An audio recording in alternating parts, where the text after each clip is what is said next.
bà bóng bột ngọc nè bàនៅក្នុងប្រទេសកូរ៉េនេះbàអ្នកធ្វើការbàសឹងថាទាំងអស់bàជាពលករមិនថាជាពលករមិនថាជាជនជាតិកូរ៉េទេបាទគឺធ្វើការច្រើនអត់សូវមានពេលសម្រាកទេបាទដោយរោងចក្រខ្ញុំនេះដែរហើយថ្ងៃហ្នឹងជាថ្ងៃឈប់សម្រាកចំជាថ្ងៃសៅរ៍ផងដែរតកែរបស់ខ្ញុំហ្នឹងក៏គាត់បាននាំបុគ្គលិកនៅក្នុងរោងចក្រទាំងអស់ហ្នឹងហើយនាំទៅញ៉ាំអីនៅខាងក្រៅបាទបន្ទាប់ពីតកែបានប្រាប់ពួកខ្ញុំមុនមួយសប្តាហ៍បាទដល់ថ្ងៃអីកំណត់ហ្នឹងពួកខ្ញុំទាំងអស់គ្នាហ្នឹងក៏បានអីដើរមករោងចក្រដើម្បីរោងចាំបាទតកែគាត់បានអីកក់ឡានដោយសារតែឡានហើយជិះអត់គ្រាន់គ្នាតកែគាត់បានអី booking ឡាន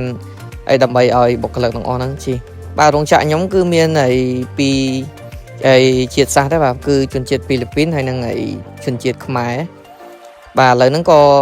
ឡានក៏បានមកដល់ដែរពួកខ្ញុំក៏បានរៀបចំឡើងឡានដែលតកែគាត់បាន booking ទុកហ្នឹងបាទតកែគាត់បានអីធ្វើដំណើរទៅមុនហើយគាត់បាន booking ឲ្យពួកខ្ញុំជិះទៅតាមក្រោយឥឡូវហ្នឹងពួកខ្ញុំកំពុងតែអីធ្វើដំណើរទៅនៅតាមផ្លូវដែរ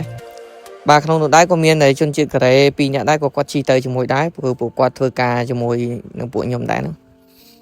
បាទជិះទៅចែកគ្នាលេងបាទហើយនៅក្បែរខ្ញុំគឺជនជាតិហ្វីលីពីនបាទជជែកគ្នាលេងពីនេះពីនោះហ្នឹងនិយាយខុសត្រូវដោយសារតែអត់សូវចេះភាសាដូចគ្នាចេះតែនិយាយខុសខ្លះត្រូវខ្លះបន្ទាប់ពីជិះជជែកគ្នាលេងហើយហ្នឹងក៏មើលទៅទេសភាពនៅខាងក្រៅបាទដោយសារតែអីពីរោងចក្រខ្ញុំទៅកន្លែងដែលតកែគាត់បានកក់ទៅញ៉ាំអីហ្នឹងវារៀងយូរដែរបាទជិះជិត1ម៉ោងជិត1ម៉ោងដែរបានទៅដល់បាទបន្ទាប់ពីមកដល់ហើយពួកខ្ញុំបានចុះពីឡានហើយក៏ដើរចូលមកក្នុងដែរបាទខ្ញុំអត់សូវស្គាល់ដែរបាទប៉ុន្តែអីដោយសារតែមានជនជាតិកូរ៉េគាត់អីធ្លាប់អីចឹងគាត់ធ្វើការនៅនឹងយូរចឹងគាត់អាសាបានមកភាសាពួកខ្ញុំជាជនបរទេសអញ្ចឹងអត់សូវស្គាល់ផ្លូវច្បាស់បាទបន្ទាប់ពីឡើងចដើរយន្តហើយក៏បានដើរចូលមកដល់ខាងក្នុងគេហ្នឹង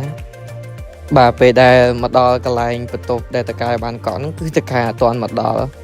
បាទប៉ុន្តែអីបុគ្គលិកនៅក្នុងកន្លែងគេហ្នឹងគេថាឲ្យពួកខ្ញុំហ្នឹងអីទៅដួសម្ហូបដួសអីយកទៅញ៉ាំមុនទៅបាទហើយនៅក្នុងហាងគេហ្នឹងខ្ញុំក៏អត់សូវស្គាល់ដែរបាទដឹងត្រឹមថាម្ហូបហ្នឹងមានប្រភេទជាម្ហូបអីជប៉ុនខ្លះកូរ៉េខ្លះបាទតែយើងអាចហូបបានបាទស្តៀងអីម្ហូបខ្មែរយើងខ្លះមានប្រអែមមានអីលាងមាត់ដែរបាទមានស្តៀងយើងអាចហូបបានវាមើលទៅមួយយ៉ាងដែរហើយបន្ទាប់ពីដើរមើលឡើងចុះហើយខ្ញុំក៏បានចាប់ម្ហូបចាប់អីយកមកញ៉ាំបាទបន្ទាប់ពីចាប់ម្ហូបយកមកញ៉ាំហើយពេលដែលរៀបចំញ៉ាំហ្នឹងតកែក៏បានដើរមកគាត់បានមកប្រាប់ថាញ៉ាំមួយចានច្រើនណាស់កន្លែងហ្នឹងកន្លែង buffet ទេអញ្ចឹងណាយើងគេគិតលុយម្នាក់ប្រហែលអញ្ចឹងទៅគាត់ថាញ៉ាំច្រើនទៅកុំខ្លាចអស់ច្រើនអីដោយសារតែកន្លែងហ្នឹងជាកន្លែង buffet ទេបាទបន្ទាប់ពីខ្ញុំញ៉ាំទៅយ៉ាងឆ្ងាញ់ដែរខ្ញុំក៏បានសួរជនជាតិហ្វីលីពីនដែរបាទថាឆ្ងាញ់ដែរបន្ទាប់ពីញ៉ាំហើយក៏ជជែកគ្នាលេងជាមួយតកែជាមួយហ្នឹងទៅបាទ